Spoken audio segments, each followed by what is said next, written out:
Okay, now for something completely different, and I know we're going to really enjoy. Our pleasure today to introduce Brad Robertson and Shelley Darcy from On Your Feet, a consultancies using improv principles to relate, create, and collaborate, and teach their clients how to do so as well. Clients include Intel, Nike, Apple, Disney, and now PSU. We're going to see them leverage improv theater and other experiential methods. I'm having a sense there might be some participation involved, I'm not sure. Thank you. Hello. Good afternoon. Whoa, these things do work. Hello. Hi. We are Brad and Shelley from On Your Feet. Nothing like kicking off a little session by saying there's going to be some audience participation. That's right. To really drum up the excitement in the room. So, as was said in the introduction, our firm uses improv theater to work with companies to help them with creativity, with coming up with ideas. And it's our belief that, you know what, things don't go to plan. And you as entrepreneurs may relate to that. And just in case there are some people out in the audience who have no idea what we're talking about when we say improvisational theater.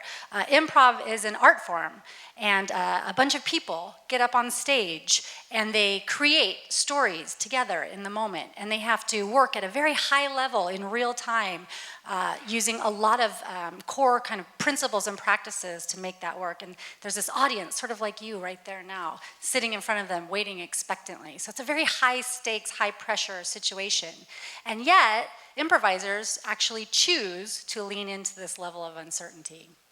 So we want to introduce you to an idea that we hope will resonate with you as entrepreneurs. And it's a notion that we call be obvious.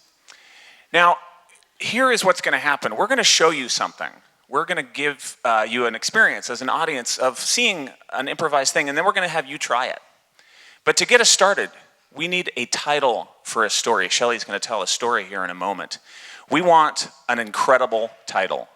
We want something just jaw-droppingly interesting and clever for us to tell a story. If it's not brilliant, then please just don't say it, because I can't work with anything. We're only interested in your absolute best thinking. If you've got something you think is reasonably good, we're not interested in hearing it. We want absolutely only the greatest thinking in the world. Hard, right? This, though, is kind of what happens to us. And this is part of the reason why be obvious is an interesting idea. Because what might even have been happening for you right there is you're like, I have an idea. No, it's not quite rising to the level of genius, so I'm going to hold off. Let's try something different. We want to access something right here in the room to get you a title of a story. Shelley, what do you want? How do you want to do this? Well, great. We'll get a title of a story for you just to prove this actually is not scripted. So how about just shout out a profession that one of your grandparents had? Dentist. Dentist. Thank you. It's like you knew I was going to ask that. That was yeah. Weird. She's like so, all day. I've been wanting fire. to tell people my grandparents were dentists. And, all four of them. And somebody yell out your middle name. What was that one? Love? Really? You? That's so beautiful. Yeah. Why didn't I? Your mom was a hippie? Yeah. Okay. How many other people That makes sense now. Anyone else middle name Love in here? It seems possible. No? All right. All right. So the dentist. Dentist in love. In love. Yeah. Perfect. So Shelley's going to tell this story. I'm going to throw words at her that have nothing to do with this story. I'm going to just kind of come up with random words, and she's going to use them. The dentist in love. Okay. Here we go. The dentist in love. Marlene was in her 30th year of practicing dentistry.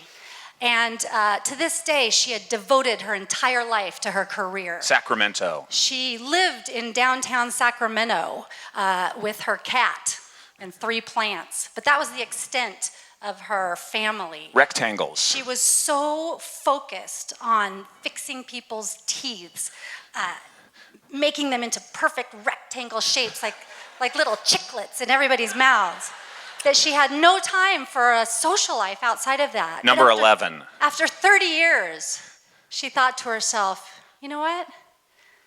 The number 11. It just popped into her head for no reason.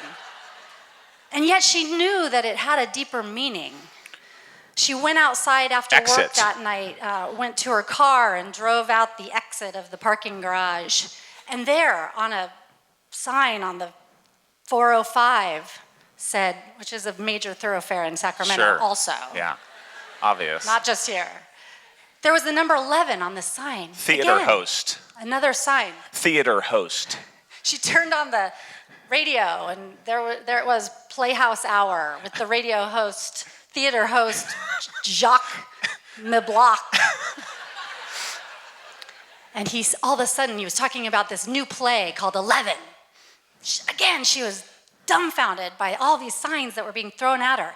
She looked up, and there on the 405 was exit 11, and she felt compelled to drive off the exit where there was a fruit stand and it said, Persimmons, 25 cents a pound. She pulled over, and there he was behind the persimmon stand. A dentist in love, we'll call it there. You'll have to tune in next time for the sequel.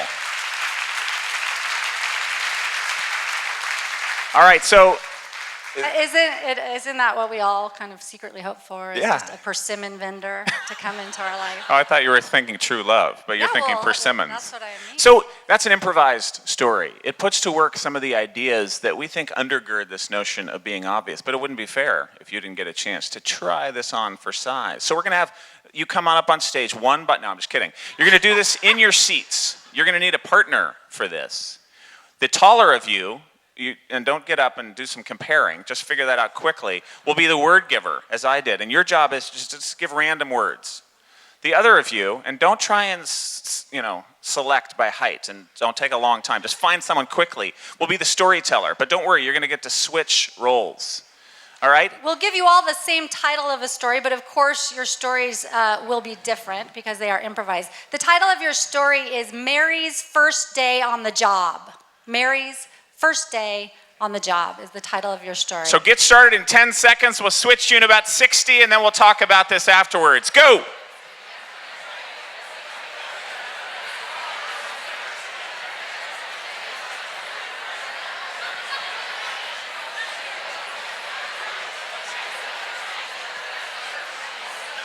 Hey, what about him?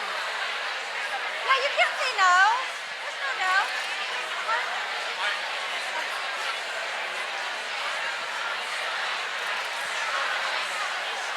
There we go. There's a threesome. Yeah. Just hijack the story.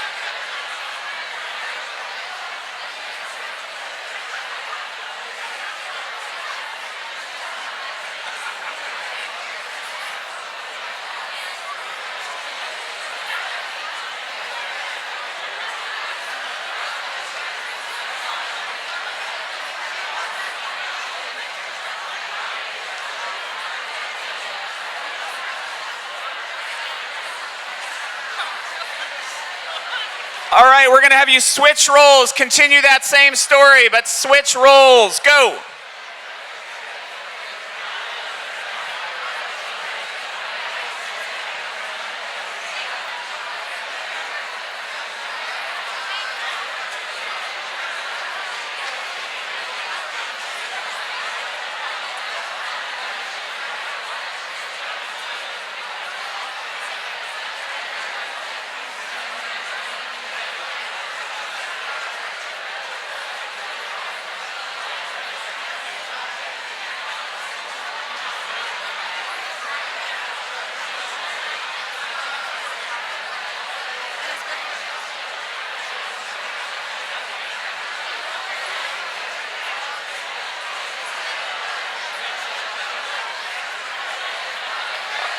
Find your endings for those stories. Find your ending, yeah. We'll wrap them up. And then give yourselves and your partners a hand. Nicely done. Well played. I've got some high fives here. Oh, it is lovely to watch you do that. So in the 90 seconds we have left, we just want to illustrate a few things that we think are happening as you do that. This is what improvisers mean when they talk about being obvious. So this idea, this first one is a little bit maybe provocative, slightly confusing even. Don't try your best. This is a piece of stage direction that an improv guru named Keith Johnstone used to use with his actors. And what he meant by this was, you've done the work. You've put in the time. You know the principles and practices of improvisation. So take some pressure off yourself when you go out and perform for people by just simply not trying your best. And you may have had a brief experience with this when we asked you for the greatest story title in history. That's paralyzing, actually. You're better off kind of leaning on this next idea, which is using what you've got. Steve Jobs was famous for saying that creativity is just connecting things. Pay attention to what's right in front of you and smash it together with something else. Lots of inventions happen because of that. So use what you've got right in front of you. And as entrepreneurs, I'm sure that sentiment is familiar as well. These last two ideas, be willing to be changed and take the focus off yourself, are core tenets to the art form of improvisation. Two improvisers will come out on stage and they'll both have a story in their head. They'll both have a great idea. But in order for them to find harmony on stage, one of them or both of them have to be changed by each other in the moment. If they're married to their own agendas, it's just kind of a train wreck to watch. So when you watch improv, you see people be willing to be changed by each other. So that is all the time we have with you today. We're glad we got you telling stories with one another. You know, this notion of being obvious. Next time you have something that you think is interesting to share, we'd encourage you to share it. I think far too often we see people in meetings, in businesses, they have a thought in their head. They don't think it's quite clever or interesting enough. Oftentimes what's right in front of you is really worth sharing, and we encourage you to try that out.